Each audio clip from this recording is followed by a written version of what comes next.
Welcome back. We're going to be talking about the law of sines today. The law of sines is a continuation of what we've been talking about with triangles, and so we're going to have to keep in mind kind of what sine actually means and kind of these trig ratios that we've been working with all along. But we're going to move into something more abstract, but it's going to allow us to solve for some of the things. So here we go. The law of sines is actually pretty simple, okay? The law of sines simply says this, and I'll use blue for this. The law of sines simply tells us that the sine of A over side A is equal to the sine of B over side B, which is equal to the sine of C over C. Or it allows us to say that A over sine A is equal to B over sine B is equal to C over sine C. All of that, of course, having to do with these values here in the triangle that are given to us.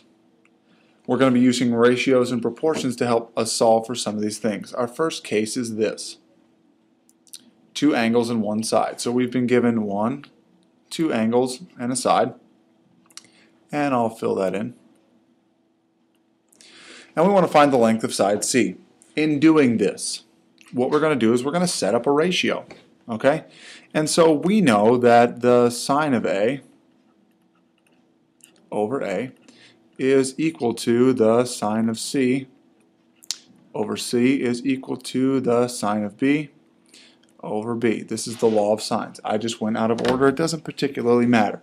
But what that means is we don't have all the information that we need, because in order to find side C, we are going to need sine of C, which we don't have because we don't have C. So we need to find C. We know that 180 is equal to A plus C plus B is equal to, we have A, which is 30, plus C plus B, which is 70. 100 plus C is equal to 180. So C must be equal to 80 degrees. So we have C is equal to that 80 degrees. Now, what we need to do is we need to set up the ratio. And so the sine of A, which is 30, over A, which is 8, is equal to the sine of C over C. Okay, so this is sine of A over A is equal to sine of C over C. We fill in our values. So when we do this actual calculation, what we end up getting is we cross multiply. So what I am going to do is, in blue here, I'm going to solve for C. Okay? In order to do this, I am going to need to kind of cross multiply. So 8 sine 80 is equal to C sine 30. Do you see where I got that? So it's this butterfly effect, it has been called, or many other things, to solve for ratios. So I have 80 times 8, or sine of 80 times 8 is equal to C times sine of 30. And I'm simply dividing now. Cross multiply and divide. And what I end up with is a series of decimals. So I have 8.0, that's what they gave us, times 0.9848, and make sure that you have your calculator in degree mode. And we have that over 0.5. When I do that calculation, I end up with 16 centimeters for C. Key piece here, you must cross multiply. Okay? Let's move down to the next example. They want us to solve this triangle. And when we solve a triangle, what that means for us is this.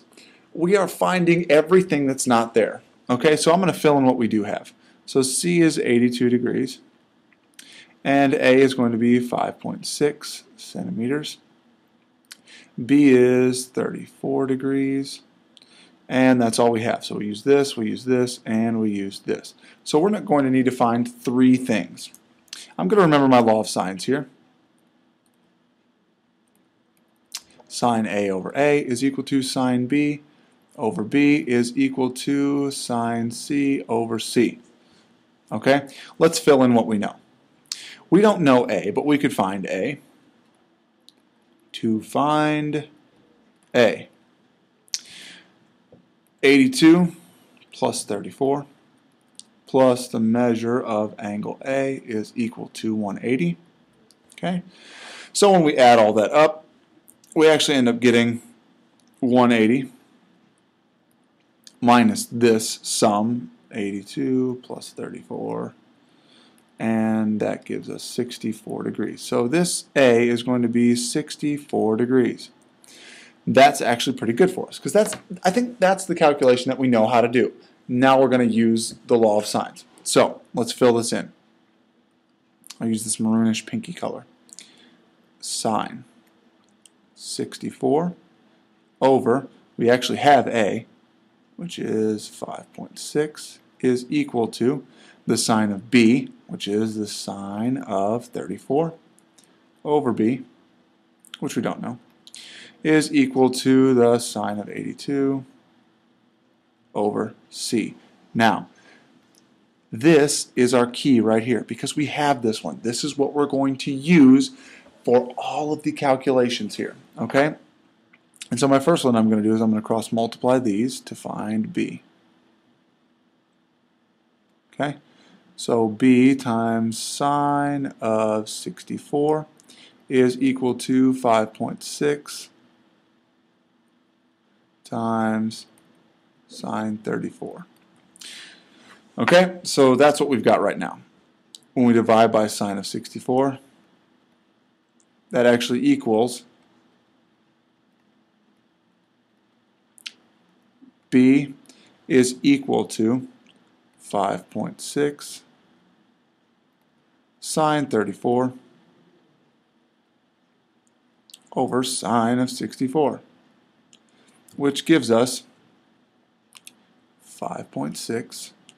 And these are all decimals. Remember, you need to have your calculator in degree mode because we're dealing with degrees here. So that's 5.6 times 0.5592. Whoops. 2.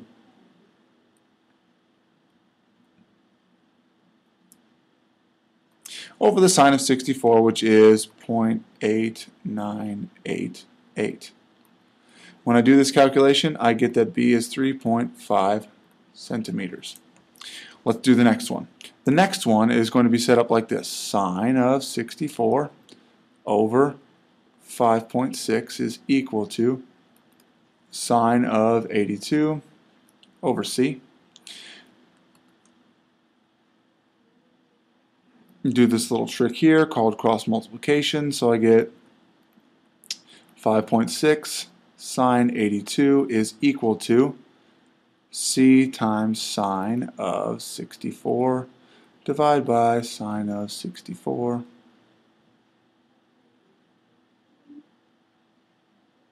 divided by sine of 64. I do all this calculation, all told, remember, degree mode, because we're in degrees here.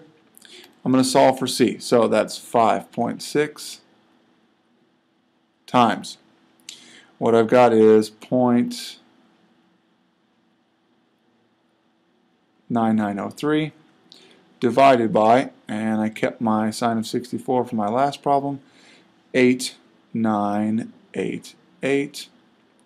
And when I do my calculation, I get that it's equal to 6.2 centimeters. Okay? It's all based on knowing the one ratio. If we know the one ratio, we can find the other two, and we can solve for the rest of our triangle. All right, guys? So try this one, see what you think. Be ready to write me a summary. We'll see you next time.